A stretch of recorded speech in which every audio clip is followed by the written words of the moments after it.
boa tarde, bem-vindos a mais um podcast. Eu não pude deixar de aproveitar a oportunidade de ter connosco o Dr. João Borralho e o Dr. João Borralho, como infecciologista e com experiência em termos de muito do que é a vida de um hospital em termos de infecções respiratórias. Eu gostaria no fundo, de fazer uma muito direta questão, que é: quais são os principais problemas atualmente em termos de antibioterapia, a nível hospitalar, claro, de doentes com infecções respiratórias?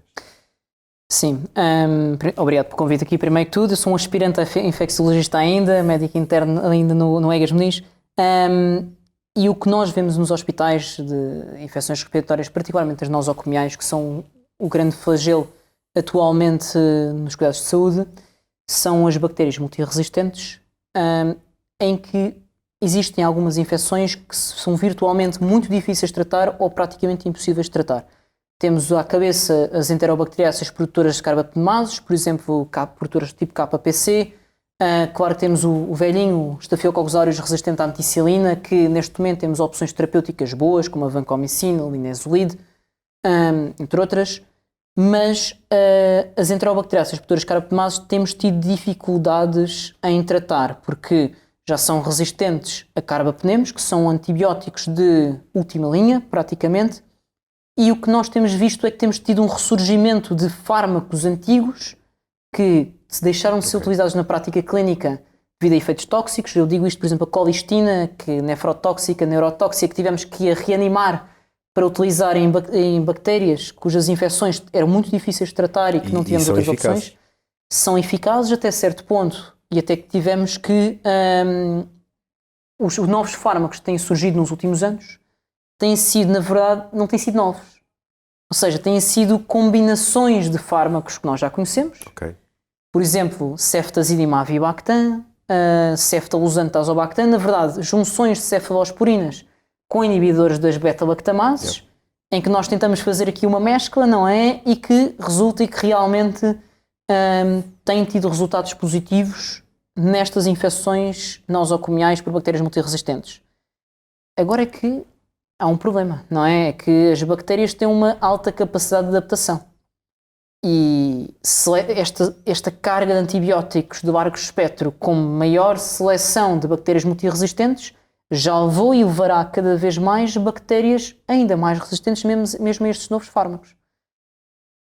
Ou seja, um panorama que eu costumo ver, eu sou virologista, costumo ver nos vírus. Ou seja, uma necessidade constante de criar-se novos antivirais com novos alvos, com menor toxicidade, junção de fármacos para o mesmo efeito ou para etapas diferentes do ciclo de replicação do vírus.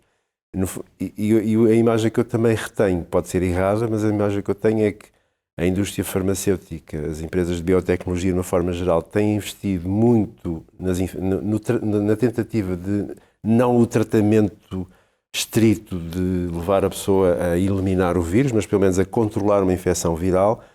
Mas se calhar não vejo tanta vontade, não é vontade porque não é correto dizer isso, mas não há tantos fármacos a surgir no mercado, sabendo-se toda essa dinâmica que as bactérias possuem.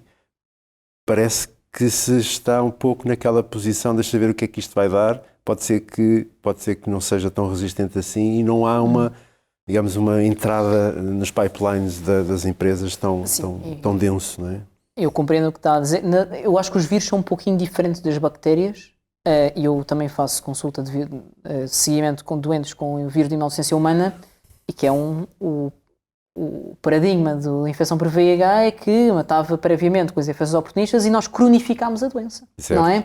Certo. E cronificámos a tal modo que, na verdade, as pessoas conseguem viver largos períodos com um excelente controle de tudo, de cada vez menos tóxicos também. Cada vez menos tóxicos, mas, na verdade, não estamos assim, quer dizer, que eu saiba, pelo menos perto de uma cura de todo, infelizmente.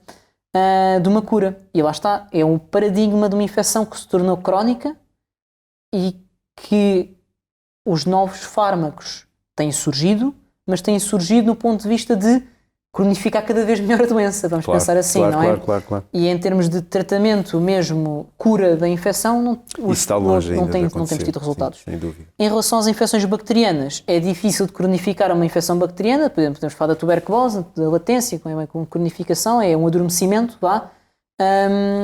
Mas é um bocadinho diferente, mas na verdade nós precisamos mesmo de novos alvos, novos fármacos, porque as bactérias multiresistentes, virtualmente impossíveis de tratar, já existem e vão existir mais.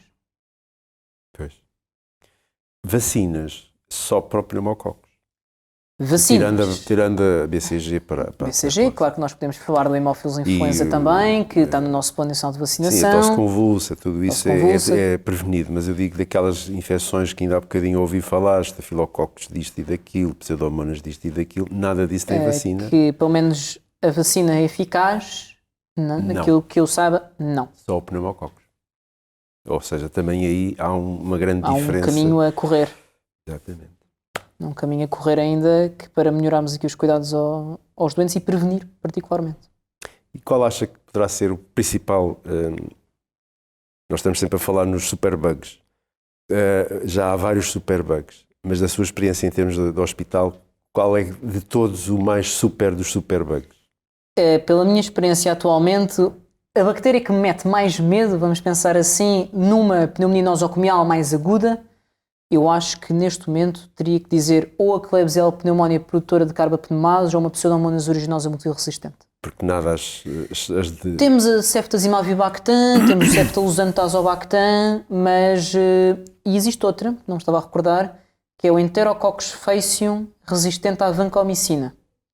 Geralmente não é agente de infecção respiratória, mas pode ser agente de infecção urinária, entre outros. Ok. E que, por vezes, não temos nada a oferecer. Complicado. Sim. Doutor João, muito obrigado mais uma vez, quer pela sua agradecer. apresentação, quer pela esta conversa breve que tivemos agora aqui sobre este tema tão aliciante. Nada a agradecer. Obrigado. Muito obrigado, boa tarde.